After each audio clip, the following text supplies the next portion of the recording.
Hi everyone welcome back. ನೀವು ನೋಡ್ತಾ ಇದ್ದೀರಾ ಸ್ಟೂಡೆಂಟ್ ಸೊಲ್ಯೂಷನ್ ಯೂಟ್ಯೂಬ್ ಚಾನಲ್. ನಿಮ್ದು ವ್ಯಾಲ್ಯೂಯೇಷನ್ ಶೀಟ್ ಆಗಿರುತ್ತೆ. ಅದೇ ರೀತಿ 3 ಬಾರಿ ಮೌಲ್ಯಮಾಪನ ನಿಜನ ತಿಳಿಸ್ಕೊಡ್ತೀನಿ. ಚಾನಲ್ಗೆ ಸಬ್ಸ್ಕ್ರೈಬ್ ಎಲ್ಲ ಸಬ್ಸ್ಕ್ರೈಬ್ ಆಗ್ಬೋದು.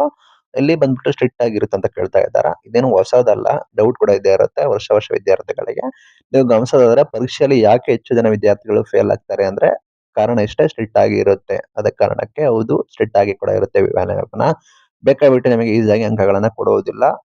ಅಫ್ಕೋರ್ಸ್ ಎಸ್ ಎಲ್ ಸಿಯಲ್ಲಿ ಒಂದು ಮೀಡಿಯಂ ಲೆವೆಲ್ ಅಲ್ಲಿ ಕೂಡ ಮಾಡ್ತಾರೆ, ಮಾರ್ಕ್ಸ್ ನ ಕೊಡ್ತಾರೆ. ಬಟ್ PUC ಆ ರೀತಿ ಅಲ್ಲ. ಇದು ಪಬ್ಲಿಕ್ ಎಕ್ಸಾಮ್ ಆಗಿರೋ ಕಾರಣ ಇದು ವೆರಿ ಇಂಪಾರ್ಟೆಂಟ್ ಆಗಿರುತ್ತೆ. ಮಾರಿದ್ರೆ ಅವರಿಗೆ ಸಂಕಷ್ಟ ಆಗುತ್ತೆ, ದೊಡ್ಡ ಇಶ್ಯೂಸ್ ಆಗುತ್ತೆ. ಸರ್ಕಾರಕ್ಕೂ ಅಗೌರವ, ಅದೇ ವ್ಯಾಲ್ಯೂಯೇಷನ್ ಸೆಂಟರ್ ಗಳಿಗೆ ಬೋರ್ಡ್ಗೂ ಕೂಡ ಅಗೌರವ. ಅದಕ್ಕಾಗಿ ನಿಮ್ದು ನೀಟಾಗಿ ಸ್ಟ್ರಿಕ್ಟ್ ಆಗಿ ಕೂಡ ಕಂಡಕ್ಟ್ ಕೂಡ ಮಾಡ್ತಾರೆ, ಮೌಲ್ಯಮಾಪನ ಕೂಡ ಮಾಡ್ತಾರೆ.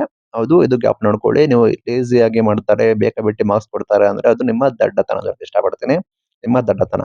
3 ಬಾರಿ ಮೌಲ್ಯಮಾಪನ ನಿಜಾನಾ ಅಂತ ಕೇಳ್ತಾ ಇದ್ದೀರಾ? ಹೌದು, 3 ಬಾರಿ ಮೌಲ್ಯಮಾಪನ ನಿಜ. ನಾನು ಕೂಡ ಈ ಹಿಂದೆ ಡೀಟೇಲ್ ಆಗಿ ವಿಡಿಯೋ ಕೂಡ ಮಾಡಿ ಹೇಳಿದ್ದೆ. ಇಲ್ಲಿ ಬಂದ್ಬಿಟ್ಟು ನಿಮ್ದು 2 ಬಾರಿ ನಿಮ್ದು ಚೆಕ್ ಕೂಡ ಮಾಡ್ತಾರೆ. ಮೊದಲನೇ ಬಾರಿ ನಿಮ್ಮ ಪೇಪರ್ ಬಂದ್ಬಿಟ್ಟು ಎಲ್ಲ ಸೆಂಟರ್ ಗಳಿಗೆ ಹೋಗುತ್ತೆ. ನಿಮ್ಮ ಮೌಲ್ಯಮಾಪನ ಸೆಂಟರ್ ಗಳಿಗೆ ನಿಮ್ಮ ಪೇಪರ್ ಹೋಗ್ತದೆ.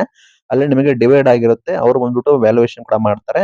ಅಲ್ಲಿ 2 ಬಾರಿ ನಿಮ್ಮ ಮೌಲ್ಯಮಾಪನ ಕೂಡ ಮಾಡ್ತಾರೆ. ಒಬ್ರು ಚೆಕ್ ಕೂಡ ಮಾಡ್ತಾರೆ. ಅದು ವ್ಯಾಲ್ಯೂಯೇಷನ್ ಕೂಡ ಆಗುತ್ತೆ. ನಂತರ 2ನೇ ಬಾರಿ ಕೂಡ ವ್ಯಾಲ್ಯೂಯೇಷನ್ ಕೂಡ ಮಾಡ್ತಾರೆ. ಅವರು ಕೂಡ ಚೆಕ್ ಮಾಡ್ತಾರೆ.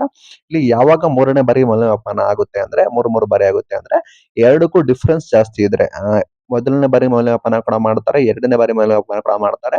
ಎರಡಕ್ಕೂ ಡಿಫ್ರೆನ್ಸ್ ಮೋರ್ ದೆನ್ 10 to 15, 10ರಿಂದ 15 ಅಂಕಗಳ ವ್ಯತ್ಯಾಸ ಕೂಡ ಬಂದ್ರೆ ಮಾತ್ರ ನಿಮ್ದು ಥರ್ಡ್ ಪೇಪರ್ಗೆ ಹೋಗುತ್ತೆ. ಥರ್ಡ್ ಬಂದ್ಬಿಟ್ಟು ಮೌಲ್ಯಮಾಪನ ಬಂದ್ಬಿಟ್ಟು ಮೇಲಧಿಕಾರಿಗಳು ಅಂತ ಇರ್ತಾರೆ. ಅವರು ಮೇನ್ ಆಗಿರ್ತಾರೆ, ಅದನ್ನ ಅಡ್ಮಿನಿಸ್ಟ್ರೇಟರ್ ಆಗಿರ್ತಾರೆ.